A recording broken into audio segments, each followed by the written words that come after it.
Hello friends, welcome to my channel. आज मैं आपको बेसिक इंट्रोडक्शन रिएक्ट जेएस का बताने वाला हूँ। रिएक्ट एक जेएस लाइब्रेरी है फ्रेंड्स, यूज़र इंटरफेस को डेवलप करने के लिए, डेवलप बाय फेसबुक और फास्टर है एंगुलर से due to virtual DOM concept. अब फ्रेंड्स, एंगुलर से फास्टर क्यों कह रहे हैं हम?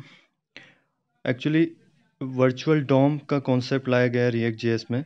डॉम एक डॉक्यूमेंट ऑब्जेक्ट मॉडल होता है जिसमें डॉक्यूमेंट हमारा एचटीएमएल का है। सपोज करो एक एचटीएमएल फाइल है डॉक्यूमेंट। ऑब्जेक्ट के अंदर बहुत सारी प्रॉपर्टीज़ होती हैं।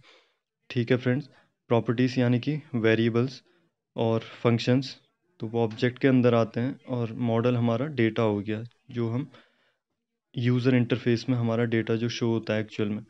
अब फ्रेंड्स, इसमें वर्चुअल डॉम की वजह से ही फास्टर रिएक्ट है, क्योंकि अगर हम कोई भी इवेंट पे क्लिक करते हैं तो वो पूरा का पूरा पेज लोड नहीं होता है। ओनली वही कंपोनेंट अपडेट होता है जिस इवेंट में हम चेंजेस कर रहे हैं। वर्चुअल डॉम वर्चुअल रिप्रेजेंटेशन है रियल डॉम का। फ्रेंड्स, एंगुलर में रियल डॉम होता है, ओके, तो वो टाइम टेकन है। बट यहाँ पे वर्चुअल डॉम का कॉन्सेप्ट करें तो कंपैरिजन होता है इसमें। कोई भी जब when state changes the virtual DOM is updated, अगर हम कोई इवेंट चेंज कर रहे हैं तो वर्चुअल डॉम में अपडेशन होता है। कंपैरिजन भी होता है जिसे हम डिफिंग कहते हैं। अब फ्रेंड्स, डिफिंग यानी कि डिफरेंस होता है, जो कि डिफिंग एल्गोरिदम बेस पे, जैसे बीएफएस हम कहें या डीएफएस कहें, ब्रेड्थ फर्स्ट सर्च और depth first search. Virtual DOM एक प्रोग्रामिंग कॉन्सेप्ट है where virtual representation of UI is kept in memory.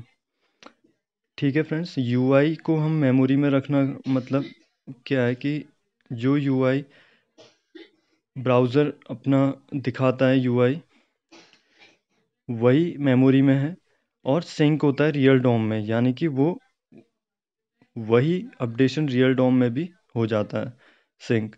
इस प्रोसेस को रिकॉन्सिलिएशन बोलते हैं।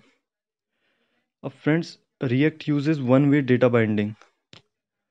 ठीक है, वन वे डेटा बाइंडिंग का मतलब वही हुआ कि अगर मॉडल में चेंज करें तो व्यू में चेंज होगा, बट व्यू में चेंज करेंगे तो मॉडल में अपडेट नहीं होगा। ये रिएक्ट है। एक्मा स्क्रिप्ट ES6, ये जो ES6 की एक्मा स्क्रिप्ट है फ्रेंड्स, ये एक क्लास लॉगिन है, x tends react dot component.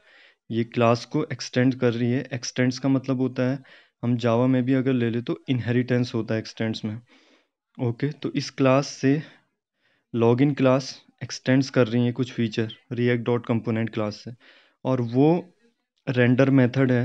Render method जो यूआई पे शो होगा, जो यूआई पे दिखेगा यूज़र इंटरफेस पे। तो रेंडर मेथड में रिटर्न करा रखा है लॉगिन, H1 के अंदर लिखा हुआ है हेडिंग टैग के अंदर लॉगिन।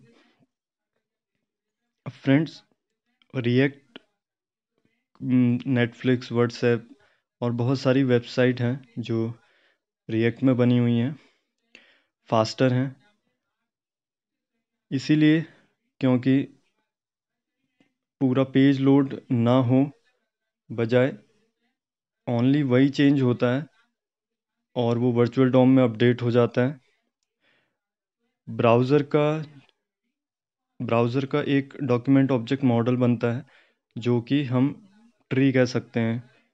एक डॉक्यूमेंट ऑब्जेक्ट मॉडल जब बनता है तो वो एक टैग्स टूट जाते हैं, एलिमेंट्स, और बहुत सारे एलिमेंट्स, जैसे HTML के अंदर हेड लिखते हैं, फिर स्क्रिप्ट आता है, फिर बॉडी टैग आता है, तो ये पेरेंट, फिर उसके चाइल्ड एट्रीब्यूट्स, तो इस टाइप से वो एक ट्री बनता है पहले, तो उसको ही हम डॉम बोलते हैं, ओके। तो यहाँ पे HTML टैग है, सपोज करो लॉगिन डॉट HTML क्लास है, जिसको HTML टैग के अंदर हेड टैग आ गया, फिर script src equal to URL।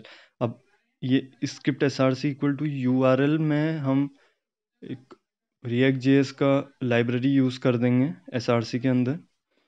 वो मैं आपको जब प्रैक्टिकल आपको बताऊंगा तो उस समय पूरा एक प्रॉपर स्टार्टिंग से बताऊंगा रिएक्ट को इंस्टॉल npm के थ्रू करना और स्टार्टिंग से बताऊंगा। तो div id, सपोज करो एक डिवीजन टैग लिया है, उसकी आईडी रिएक्ट रख दी मैंने। हेड वन टैग के अंदर हेलो लिखा है मैंने।